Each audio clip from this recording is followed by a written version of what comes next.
To remove this battery cover or frame, we have two 10mm plastic nut. We just remove one. There's the other one here.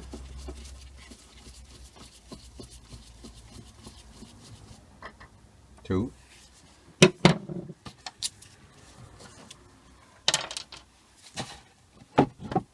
Yeah, we need to remove this panel by pressing that button.